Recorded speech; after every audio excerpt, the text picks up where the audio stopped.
네, 가장 먼저 수사를 시작한 조은석 내란 특검팀이 오늘 윤석열 전 대통령과 처음으로 대면했습니다. 특검의 시간이 시작됐다는 걸 보여주는 장면이기도 한데 법조팀 여도현 기자와 자세하게 짚어보겠습니다. 여 기자, 오늘 윤 전 대통령 재판에 특검팀이 등장을 했어요. 처음으로 마주하게 된 거죠? 맞습니다. 오늘 내란 특검팀이 재판에 들어가고 앞으로 재판에도 들어가서 증인신문, 구형 등도 특검팀이 맡게 됩니다. 네. 박옥수 특검보가 특검에 파견된 검사들과 함께 하는데 오늘 재판 시작하기 전에 눈에 띄는 장면 하나가 목격됐습니다. 가장 선입이던 이찬규 부장검사가 박 특검보가 오늘 법정에 처음 왔잖아요. 그래서 이렇게 손짓을 하더니 재판부와 가장 가까운 자신의 자리를 내어주는 장면이 목격됐습니다. 마주 앉은 윤 전 대통령과 박 특검보는 검사 선후배 사이기도 한데 눈을 마주치지 않았고 목례도 일절 없었습니다. 윤 전 대통령은 특검과의 대면에 대한 취재진의 질문에 전혀 답을 하지 않고 오늘 법정으로 들어갔습니다. 네, 이것 역시 특검의 시간이 시작됐다는 걸 보여주는 장면이기도 할 텐데 오늘 윤 전 대통령 변호인단과 특검팀이 신경전을 벌이는 장면도 있었다고요? 네, 박 특검보는 특검팀의 재판 참여가 정당하다라고 밝혔습니다. 네. 그러면서 박 특검보는 특검보로 이렇게 임명되고 공소 유지를 수행하는 역할을 맡았다라고 강조했습니다. 그러면서 특검법 조항을 내세우면서 그 정당성도 강조를 했습니다.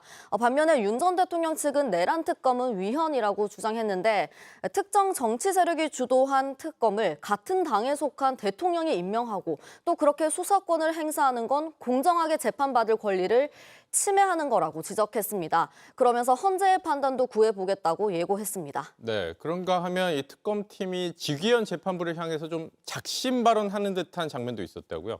네, 박옥수 특검보는 지기현 재판장 앞에서 이 준비해온 듯한 발언을 이어갔습니다. 네. 가장 먼저 이 내란 실체와 진실을 낱낱이 규명하겠다. 그렇게 선언하듯이 이야기를 했고요. 또 구속 피고인들의 석방이 임박했고 법 집행 지연 등에 대한 우려가 많다라고 했습니다.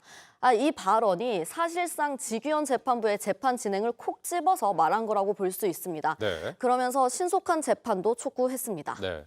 뭐 이거는 수사 의지를 강조하려는 것으로 보이기도 하는데 실제 이 특검팀이 가장 먼저 하고 있는 게 이 김용현 전 장관의 석방을 막으려는 거잖아요. 맞습니다. 이건 달력을 보면서 좀 설명을 드리겠습니다. 네. 자, 조은석 특검이 임명이 되고 6일 만에 가장 먼저 한 게 김용현 전 장관의 수사 기록을 넘겨받았고 내란 2인자의 석방을 막는 거에 우선적으로 지금 집중해서 진행을 하고 있습니다. 네. 오늘 있었던 이 구속신문에도 김용수 특검보가 파견 검사들과 함께 들어갔습니다. 자, 오는 26일 석방을 앞둔 김 전 장관을 특검이 추가 구속을 한다면 특검의 첫 성과지만 또 반대로 석방이 된다면 시작부터 특검팀의 기세가 흔들릴 수 있습니다. 군 사령관들도 구속 만료를 앞두고 있어서 군사 재판으로도 특검은 보폭을 넓히고 있는데요. 오늘만 하더라도 여인영 전 방첩사령관을 위증죄로, 문상호 전 정보사령관을 군사기밀 누설 등의 죄로 추가 기소했습니다. 네. 이 김용현 전 장관의 재구속 여부가 일단은 특검 수사의 첫 번째 분수령이 되겠다라고 보여지네요. 여기까지 듣겠습니다. 여도현 기자였습니다. 윤석열 전 대통령은 어제 내란 재판에서 계엄과에 근무하는 사람들 이야기가 다 맞는 건 아니라고 주장했습니다. 이날 증인으로 나온 전직 합참 계엄과장들은 12.3 비상계엄은 계엄 매뉴얼을 위반했다는 취지로 증언했습니다.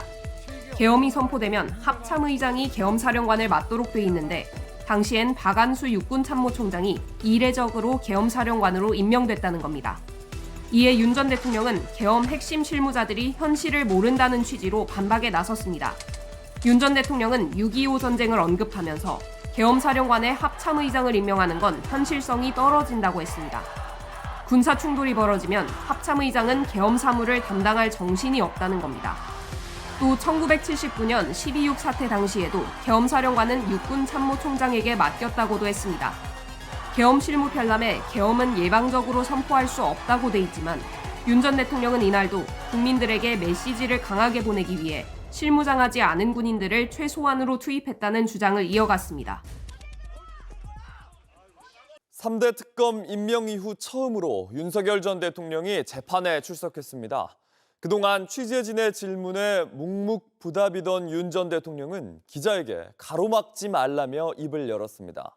법정에선 계엄이 해제된 이후 김용현 전 장관이 적은 수로는 많은 적을 상대할 수 없다.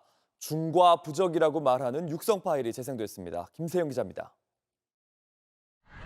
내란 사건 7째 재판에 출석한 윤석열 전 대통령이 점심 휴정 시간에 법정을 빠져나옵니다. 질문하는 기자의 말을 잠깐 끊더니 자신을 연호하는 지지자들에게 손을 흔듭니다. 특검에서 소환 조사 요구하면 응하실 건지 궁금합니다. 질문이 이어지자 멈춰서서 지지자들 쪽을 가로막지 말아달라고 합니다. 경찰 출석 요구 이번엔 응하실까요? 세계 특검 모두 아니, 저 사람들 좀 보게 이 앞을 가로막지 좀 말아주시면 안 되겠어요? 이쪽으로 조금 앞으로. 세계 특검 모두 정치보복 특검이라고 보십니까? 특검 출범 등 현안에 대한 답변은 끝내 없었습니다. 이런 가운데 법정에선 계엄 직후인 지난해 12월 4일 새벽에 김용현 전 장관이 주재한 주요 지휘관 회의 당시 음성 파일이 재생됐습니다. 김 전 장관은 이 자리에서 우리 군이 대통령의 명을 받들어 임무를 수행했다며 중과부적으로 원하는 결과가 되진 않았지만 할 바는 다 했다고 생각한다고 말했습니다. 중과부적, 적은 수로는 많은 적을 상대할 수 없다는 뜻입니다. 검찰은 해당 음성 파일이 국회 의결을 막기 위해 계엄군을 투입한 걸 보여주는 물적 증거로 보고 있습니다.